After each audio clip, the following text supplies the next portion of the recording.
Let's jump right in, shall we? Welcome to today's Explainer. I'm incredibly thrilled to have you here as we unpack a really fascinating, cinematic, tactical breakdown of this late August matchup between Atlanta and Miami. We're looking at a true gridiron chess match today, and we're going to map out exactly what will decide this game, literally from the pre-snap alignments all the way to the final whistle. If you're the type who loves digging into the raw underlying mechanics of football and seeing how the game is actually won far beyond the simple box score, well, you're in the perfect place. So, grab a seat in the film room because we're getting right into it. Okay, so here is the central mystery of this August 28th fixture. What dictates the outcome when starters are unverified? Think about it. We're looking at a late August game where the active rosters, the starter usage, and the rotation plans are completely up in the air. It's that beautiful, kind of chaotic time of year where the depth chart is honestly more of a polite suggestion than a guarantee. We don't have established 2026 data to fall back on yet. So, what do? Well, we don't guess. Instead, we have to focus on live, measurable on-field signals. We need to identify the causal paths that'll actually decide the game once the players step onto the field.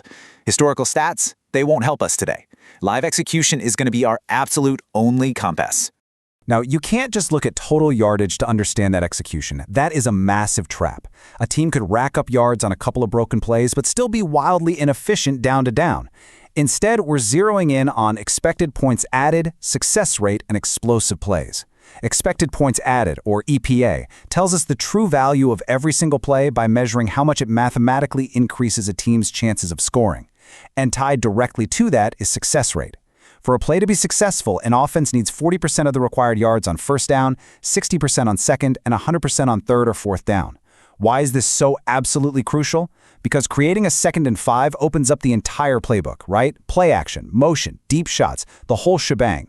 Conversely, 2nd and 8 forces you into highly predictable passing situations that elite defenses will literally eat alive. We're also tracking explosives, that's 16-plus yard passes and 12-plus yard runs. We look at those completely separate from routine success because those chunk plays fundamentally alter the math of a drive. All right, moving on to Duel 1, the quarterback versus the disguise. We'll be looking closely at pre-snap reads and pressure plans. Let's look at the geometric battle of the pass rush. If a defense can generate pressure using just a 4-man rush, they hold a massive structural advantage. It means they get to keep 7 defenders back in coverage, which caps vertical routes and drastically shrinks the quarterback's throwing windows. The defense doesn't have to compromise its secondary shell to create chaos in the backfield. On the flip side, simulated pressure and heavy blitzing might force hurried, panicked decisions from the quarterback, sure, but it inherently opens up quick access throws, screens, and one-on-one matchups on the outside.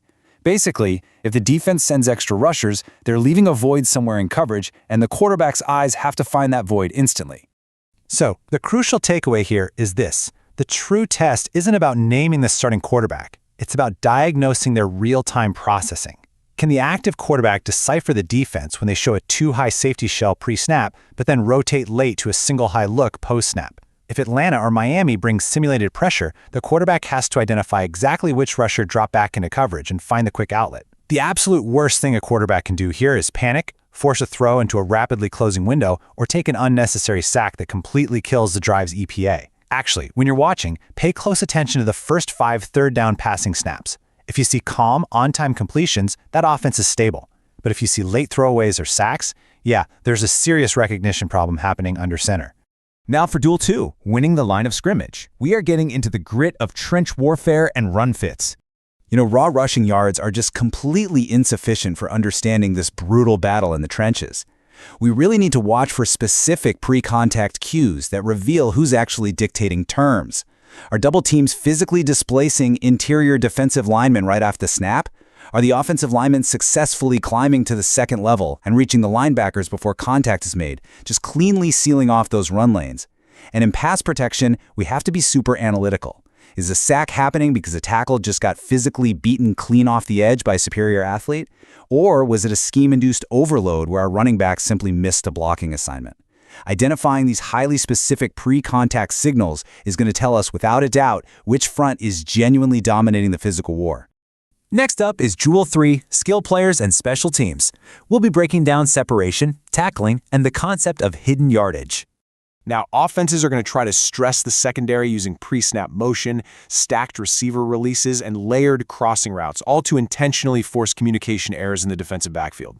The secondary's response to this chaos, it has to be completely clinical. They must pass off routes cleanly without any hesitation. If they're playing soft shells to protect against deep vertical concepts, intentionally keeping the ball inside and in front of them, they absolutely have to rally and tackle flawlessly on underneath throws. Missed tackles in open space or safeties being forced into emergency run support tackles deep downfield are massive red flags. Because if the defense concedes the short pass, they're actively daring the offense to sustain a perfect 10 to 12 play drive without committing a holding penalty or dropping a pass. It's really a test of ultimate patience. Just one. That is exactly how many high-leverage sequences it might take to decide this entire fixture. In a game heavily impacted by August roster rotation and unverified depth charts, special teams become a genuine game-winning matchup. The margins here are incredibly thin, folks. A single muffed punt return, a blocked field goal, a poorly executed snap, or even just a senseless pre-snap penalty that turns a routine punt into a short field, any of those can completely flip the mathematical probability of winning. Think about it. A backup offense that's gifted a drive starting near midfield can materially alter the score without ever having to prove they possess a superior down-to-down attack. Hidden yardage on special teams is the silent killer in early season football for sure. Let's shift gears to the live laboratory, looking at first quarter cues and dynamic game states. All right, here is the definitive timeline of what you should be watching for once the broadcast actually begins. Right at the start of quarter one, your very first job is to establish who is actually on the field. Note the quarterback series order, the offensive line continuity, and the defensive line rotation. Then, for the first 10 to 15 competitive snaps, evaluate early down success, average second down distance, and see if the defensive pressure is getting home without having to rely on a blitz. By halftime, your cue is to evaluate red zone efficiency. If a team is just marching effortlessly between the 20-yard lines but constantly settling for field goals inside the red zone, well, they haven't solved those condensed space throwing windows or those heavy goal line run fits. Let's analyze a few specific dynamic scenarios. Game state 1. Miami takes an early lead. Is this lead actually durable? Well, it's durable only if it's built on winning first downs, generating positive EPA, and maintaining clean field position. If Miami is up simply because of an isolated, lucky turnover or a fluky special teams play, that lead is incredibly fragile. A massive warning signal for Miami in this state is if they're consistently allowing Atlanta to face manageable second downs, because if Atlanta stays out of third and long, their play-action passing game and fourth down conversion options remain wide open, making a methodical comeback highly probable. Now let's look at the inverse. Game state 2, Atlanta leads early. This lead becomes highly durable if Atlanta is actively controlling first contact, defending the early down run effectively, and crucially, generating pressure using only their front four. If that front four is getting home, Miami is in serious trouble. Miami's response to this deficit absolutely cannot be panicking and chasing low probability, low EPA deep shots down the field. Instead, they have to regain manageable downs through quick, highly efficient throws. We're talking screens, hot routes, and isolated quick hitters designed specifically to neutralize the Atlanta pass rush and get the ball into their playmakers' hands in space. Okay, fast forward to the fourth quarter. Let's see how this builds to a climax in a tied or one-score game. Generic full game averages and historical stats, they completely go out the window here. It really comes down to two very different offensive realities. Are you the offense creating fourth and short situations because of your relentless early down efficiency? Or are you the offense living in 3rd and 8, desperately relying on low-frequency, high-difficulty completions just to keep the chains moving? In this specific late-game state, the reliability of the kicker, the smoothness of the field goal operation, and most importantly, protecting the quarterback from catastrophic strip sacks, those are the absolute highest leverage variables on the field. And that brings us to the final verdict: model projections and conditional edges. Check out just how razor-thin the margins are in this matchup. The model projects Miami at 20.2 points with a 52% win probability, and Atlanta right behind at 19.8 points with a 48% probability. There's also a 6% probability this heads to overtime. Miami has a very slight baseline edge simply due to the home stadium environment, travel factors, and last change mechanics.